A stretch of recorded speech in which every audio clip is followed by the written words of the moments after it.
poco más de la edad moderna, ya casi en el trayecto de la edad moderna. La edad moderna prácticamente fue un escenario de renovaciones, de revoluciones, ¿cierto? ¿Qué corrientes culturales impulsaron a que las sociedades culturales modernas se renovaran? A ver, ¿qué corrientes culturales impulsaron a esa renovación? A ver. Ah, claro, ¿no? El Renacimiento y el humanismo fueron las bases. Recuerden que el Renacimiento y el humanismo cuestionaban. Dante Alighieri, Juan de Boccaccio, ellos cuestionaban de repente esos pensamientos religiosos que se pensaban durante la edad anterior, la Edad Media. El Renacimiento y el humanismo ya satirizaban, inclusive hasta se burlaban, ¿no? de ciertas posiciones teológicas, ¿no? ¿Cómo va a haber un purgatorio? Si Dios es amoroso, ¿por qué prepara un infierno? Todas esas cosas fueron la base para el cambio de ideas que se dieron ya en el trayecto de la edad moderna. Muy bien. El Renacimiento y el humanismo. Genial. Ahora tenemos la reforma religiosa, definición, movimiento renovador y religioso, ¿no? Pero no solamente religioso, podemos rescatar otro carácter. A ver, aparte de religioso, que fue la base, ¿cuál sería el otro carácter? ¿Idealista? Idealista, claro, sí, idealista. A ver, otro motivo, otro carácter de la reforma religiosa.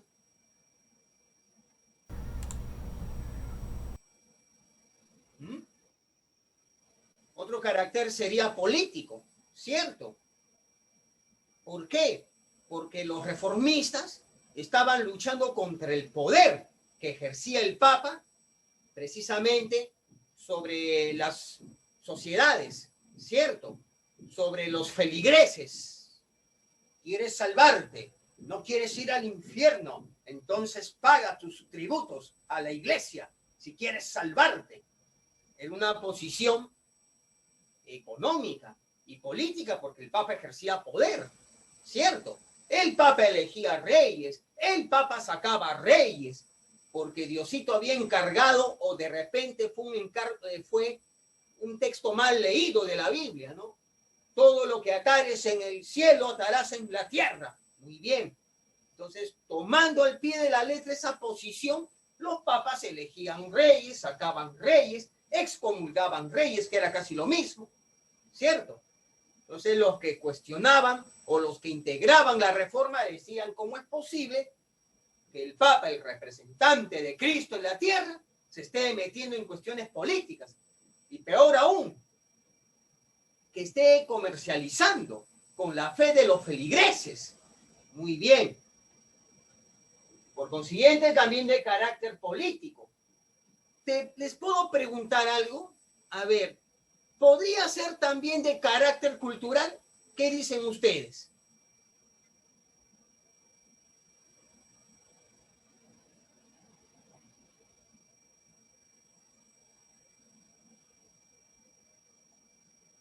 Ya los estoy admitiendo. Ya, muy bien. ¿Podría ser la reforma religiosa, podría ser también de carácter cultural?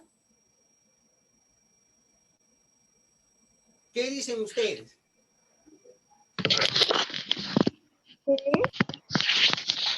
Claro, aquí dicen sí, por supuesto, porque recuerda que comprarse un rollo de la Biblia era carísimo. Estaba hecho de pergamino. ¿Y qué era el pergamino? Simplemente era un trozo de piel de cualquier animal, especialmente camello. Lo secaban y sobre eso se escribía. Ya durante la Edad Antigua, se había difundido y había reemplazado al pergamino egipcio. Pero un trozo costaba, no una fortuna, pero era caro. Equivalente, un ejemplo, ¿no?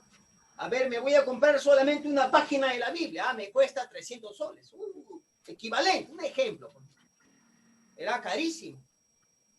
Y a un fiel que era de repente campesino se le hacía caro porque tenía otras prioridades. ¿De acuerdo? Y peor aún, ¿en qué lengua se encontraba o en qué idioma se encontraba cada lectura de la Biblia? Latín. Latín. Pero si yo era francés, si yo era portugués, si yo era español y solamente hablaba mi lengua natal, ¿de acuerdo? ¿Iba a poder entender lo que decía la página de la Biblia? No, no puedo. Iban a misa. El sacerdote solamente hablaba, se pasaba todo el sermón hablando en latín. Y si tú no hablabas latín, ¿podías entender el sermón de la misa, de la Santa Misa? De ninguna manera. Entonces, por eso que los reformistas dijeron, con la ayuda de elementos más baratos, vamos a reunir las páginas de la Biblia, los vamos a traducir en las lenguas natales para que cada poblador entienda la Biblia y lo pueda interpretar según su realidad. ¿Qué elementos culturales más baratos que el pergamino se valieron estos reformistas para traducir a la Santa Biblia? A ver.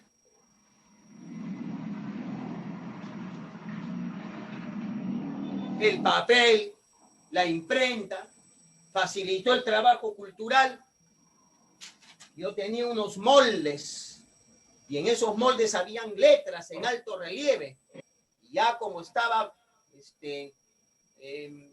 ya estaba estructurado, estaba mecanizado, solamente ¡pla, pla! Se planchaban las letras y de manera ágil se podían hacer libros. El costo del papel era más barato. Y eso facilitó para que una persona pudiera comprar su Biblia. Acá tengo mi Biblia, mira, y está en mi lengua natal. Acá dicen, a ver, en ninguna página de la Biblia dice que tengo que pagar para salvarme del infierno.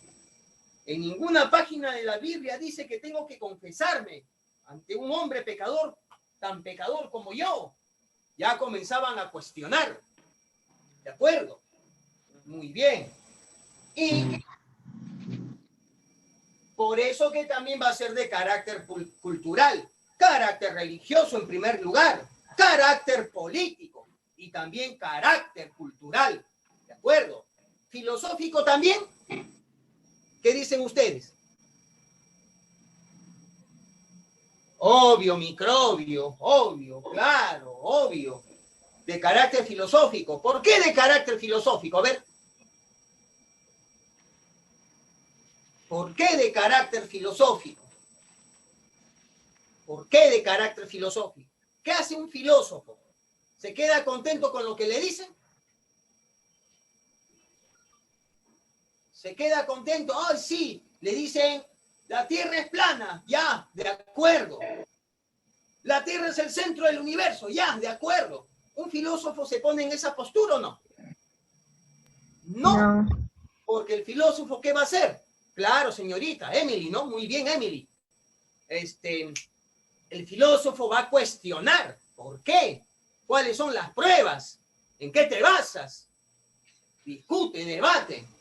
Y los reformistas precisamente debatían las posturas del Papa y de muchas autoridades eclesiásticas. ¿De acuerdo?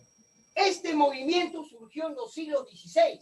Cuando digo siglo XVI, ¿qué año? A ver. ¿Qué año siglo XVI? 1500, ¿no? En el trayecto de 1500. A partir de 1521 hasta 1569. Recuerden que la reforma se va a dividir en dos fases. A ver, ¿quién podría decirme esas dos fases que dividió la reforma religiosa? A ver. Perdón. A ver, Quisiera que me lo digan, no me escriban, porque como me están filmando, no quisiera estar agachándome, se notaría antiestético en esa filmación, donde yo me siento un actor. A ver, rompan esa timidez, díganmelo. En vista que son tímidos, voy a tener que agacharme. A ver.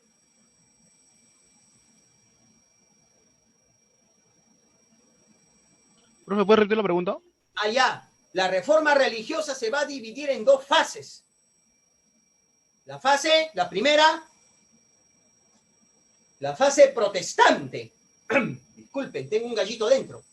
La fase protestante y el otro, la fase católica.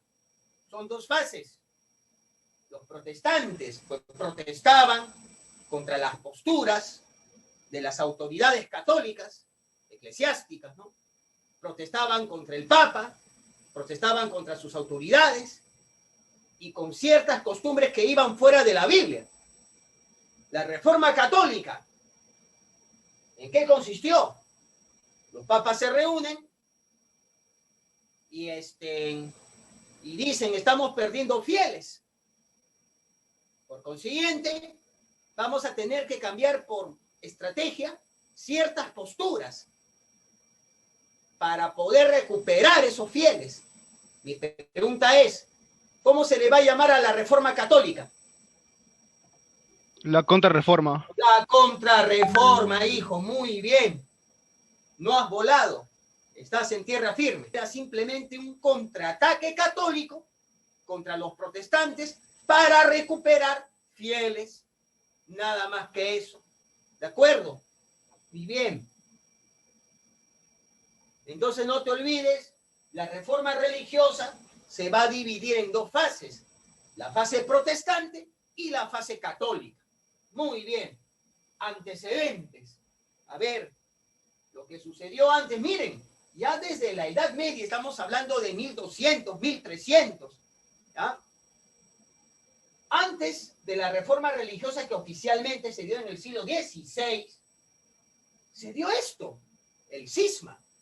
A ver, ¿qué era el cisma? ¿A qué llamamos cisma? Claro, por primera vez la iglesia católica ya se había hecho católica. Esa iglesia cristiana ya durante la Edad Media se hizo llamar católica. Por primera vez se va a dividir. Unos dijeron, vamos a seguir al Papa, a la representación de Cristo en la tierra, sucesor de Pedro. Él radica en Roma. Vamos a seguirle a él. Ellos serían los católicos. Otros dijeron, no, vamos a seguir al patriarca. Él es el verdadero, porque recuerden que la religión cristiana, por primera vez, sus fieles fueron primero los griegos, antes que los romanos. Entonces, Grecia es la heredera de esta iglesia universal. A ver, te pregunto, ese patriarca, ¿en qué ciudad ejercía su mandato? Una ciudad que fue el centro para comunicación comercial entre Oriente y Occidente. Era un puerto, más tarde tomado por los turcos. Constantinopla. Ahí, pues, ¿no? Emanaba sus poderes el patriarca. ¿Y cómo se le va a llamar a esa iglesia cristiana que seguía al patriarca de Constantinopla? ¿Ortodoxa? Los ortodoxos, los ortodoxos. Ellos querían poder, por eso que los motivos serían políticos también. Y es más, ¿no? Los parámetros religiosos eran simplemente un pretexto. El católico decía, no, la santiguación verdadera es en el nombre del Padre, del Hijo, ¿ya? Pero el ortodoxo decía, no, tú has cometido un error. No es en el nombre del Padre y del Hijo, en el nombre del Padre y por el Hijo. Entonces había una discusión entre ellos, pero eso era un pretexto. Porque el verdadero motivo es que simplemente el patriarca quería tener sus fieles y el Papa también. Y van a chocar y al final ya cada quien manda en su lugar. Yo en Roma y tú en Grecia, en Constantinopla. Ahí se da el cisma. Ese cisma sería el cisma de Oriente, porque después va a haber otro cisma. ¿En qué lugar? A ver, ¿en qué lugar?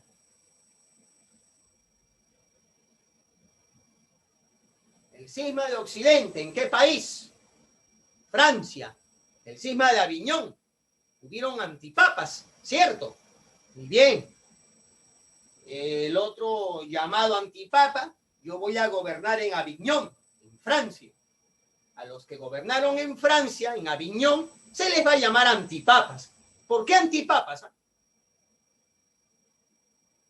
¿Por qué antipapas? Muchachos, respondan, no sean tímidos. Así, a vos. No quiero que escriban porque no quiero estar agachándome. Me están filmando. No quiero agacharme seguido. A ver, ¿por qué se les llamó antipapas a los que gobernaban su poder eclesiástico en Aviñón, Francia? ¿Por qué?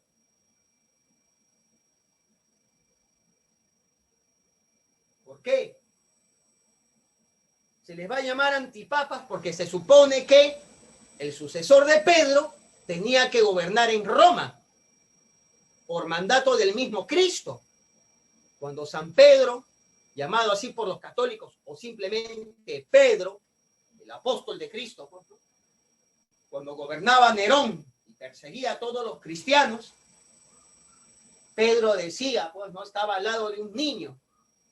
El niño era su acólito, o sea, su seguidor.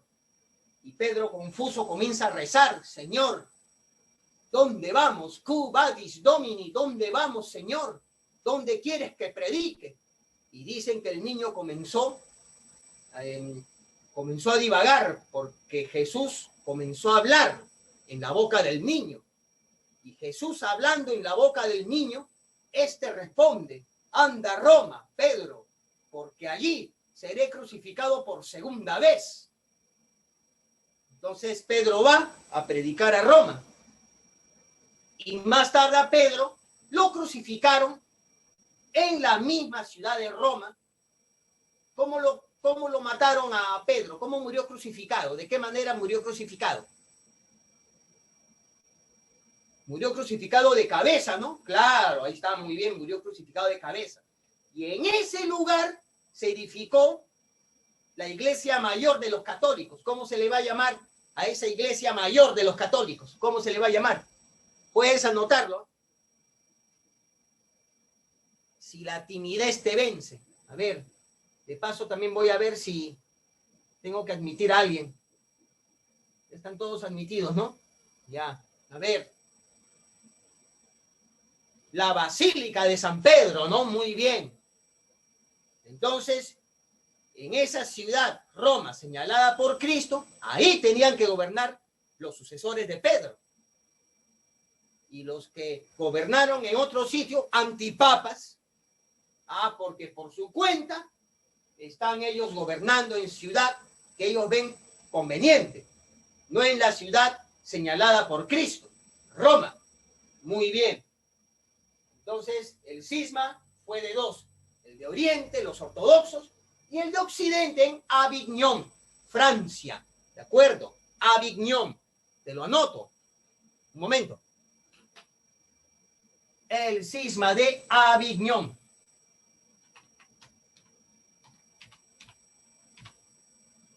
Ahí está. Ya sabes que Aviñón queda en Francia. Se escribe Aviñón o Aviñón. No hay problema. Bien. El cisma. A ver, otro antecedente.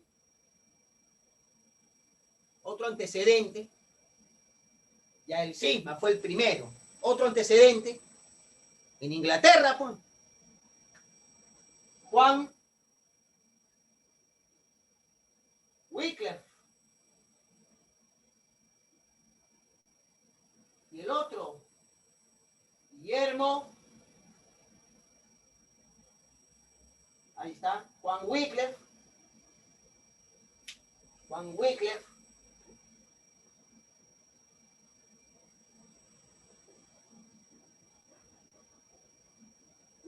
Guillermo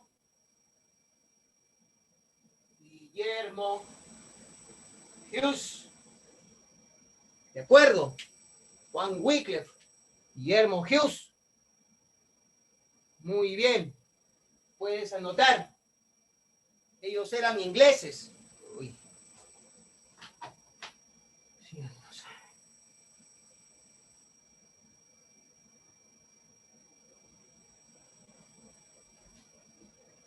A ver, ¿qué papel desempeñó Juan Wycliffe y Guillermo Hughes? ¿Qué papel desempeñaron? Fueron los primeros en traducir algunas páginas de la Biblia a sus idiomas natales y por esa razón murieron quemados bajo el suplicio de la hoguera. A ver, institución que perseguía a los que supuestamente eran enemigos del catolicismo, eran juzgados y posteriormente quemados. La Santa Inquisición, ¿no? A ver, ¿la Santa Inquisición en qué país se originó? Algunos dicen Inglaterra, pero no. ¿En Roma? Roma. A ver, claro, fue instituido desde Roma, ¿no? Claro, pero ¿en qué país se va a difundir? España, ¿cierto? España. ¿Y el Papa que permitió la Santa Inquisición, quién fue? A ver. Un premio te doy si me contestas. Una Pepsi familiar helada. A ver. Segundo premio, un pollo a la brasa. A ver. El Papa era Inocencio III. Inocencio, ¿no? Inocencio. Claro, Inocencio. Bien. Y estos personajes, Juan Wycliffe, Guillermo Hughes, murieron quemados bajo el suplicio de la hoguera de la Santa Inquisición. Fueron quemados. Quemados. Muy bien. Quemados. ¿No? La Santa Inquisición terrible, ¿no? Y es más, durante la colonia, o sea, invasión española por sobre el Perú, la Santa Inquisición llegó al Perú también, ¿no? A ver, te pregunto, ¿cómo se llamó el primer inquisidor que llegó al Perú? Primer inquisidor que llegó al Perú. ¿Quién sabe? A ver, alternativas, ¿ya? ¿Toledo o Cerezuela? Toledo. Ya. El virrey Toledo gobernaba cuando llega la Inquisición acá al Perú, pero el inquisidor se llamó Serván de Cerezuela, ¿de acuerdo? El inquisidor era el que precisamente tomaba las medidas, ¿no? Si te juzgaba, si te torturaba.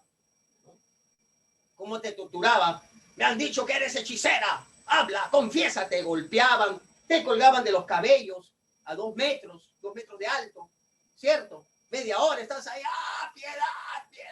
¿No? Y el dolor era tan terrible que para liberarte del dolor, sí, soy culpable, máteme de una vez, pero era simplemente para liberarse del dolor. Lo sacaban y lo quemaban. Entonces, Servando de Cerezuela en el Perú, el primer inquisidor. Bien, volvamos al punto. ¿Alguien podría decirme un motivo que desencadenó la reforma religiosa? Número 3. Causas. ¿Por qué causas? ¿Por qué razones se dio la reforma religiosa? A ver, te pregunto, mira, yo era un abogado de repente, o era un profesor, como ahorita. Uy, ser papa es negocio redondo, ser cardenal también, voy a juntar mi dinero. Claro, y tú eres el papa, ¿ya? A ver, su santidad, mire, ¿cuánto me cuesta ser arzobispo? Ah, ya tanto, ya 20,000, ya. Tome sus 20,000. Ya, pase usted, señor arzobispo. Ya no era profesor. De la noche a la mañana me volvía arzobispo. ¿Cómo se le va a llamar a la compra de puestos eclesiásticos? ¿Cómo se le va a llamar? Simonías, hijo, simonías. Muy bien, vas por ahí. Simonías. Simonías. Simonías. Cuando escuches la palabra simonía, se refería a la compra de puestos eclesiásticos, ¿de acuerdo? Yo compraba, pagaba para ser arzobispo, para ser cardenal. Ahora te pregunto, esos, entre comillas, cardenales, arzobispos, ¿tenían vocación religiosa o no? No. No habían estudiado teología. Habían pagado para hacer simplemente lo que te acabo de mencionar. Ahora, si tú eras pecadora, tú eras pecador, entonces yo, siendo arzobispo o el mismo papa, yo me enteraba que tenías tierras, ¿ya? Tienes que pagar, tienes que ofrecer tierras para que tu alma no vaya al infierno. Uy, yo tenía que pagar para salvarme, para salvar mi alma de no ir al infierno. ¿Cómo se le va a llamar ese impuesto, ese pago? Si lo dijiste hace poco. Las indulgencias, muy bien. Las indulgencias. Indulgencias. El que guste puede anotar. Indulgencia. El pago para la salvación del alma. ¿Cierto? El pago por la salvación del alma. Pero también había otro cuestionamiento. Aparte de contra las simonías, aparte de contra las indulgencias, también contra otra postura que el Papa realizaba. Como él supuestamente representaba a Cristo, decía, yo soy la única persona que puede interpretar la Biblia, otra persona no. ¿Cómo se le va a llamar esa postura que el Papa tomaba? A ver, puedes anotarlo en el chat. Soy el Papa, soy la única persona por sobre la faz de la tierra que puede interpretar la Biblia y puede perdonar los pecados. Yo no me puedo equivocar. Cuando no te equivocas, porque estás inspirado por Dios y por el Espíritu Santo, tengo autoridad de atar y de desatar.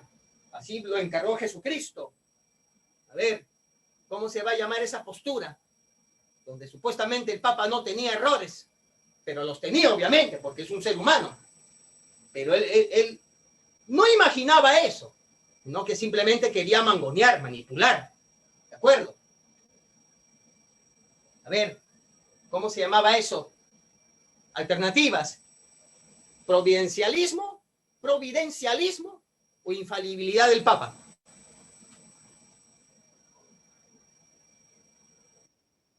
Infalibilidad del Papa. Infalibilidad del Papa. Infalibilidad que viene de infalible. La infalibilidad del Papa. El Papa infalible. Es decir, que no tiene falla. Porque ¿qué significa providencialismo? ¿En qué consiste el providencialismo?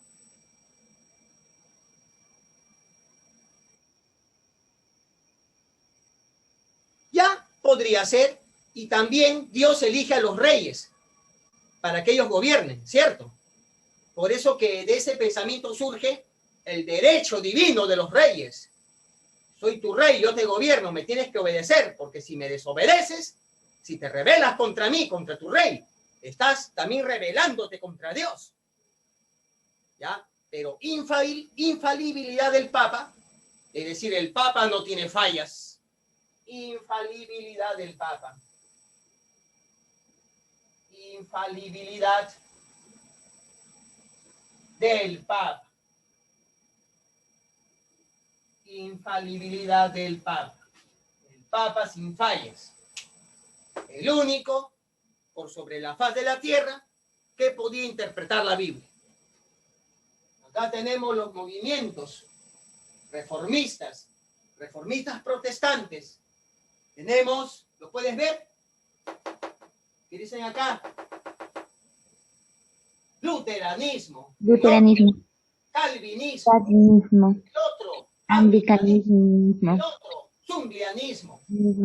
Te pregunto, ¿el luteranismo en qué país? Alemania. ¿Qué país se originaron? El país dirigido más tarde por Hitler. Alemania. Alemania. En Alemania. O sea, si te preguntan en el examen de admisión,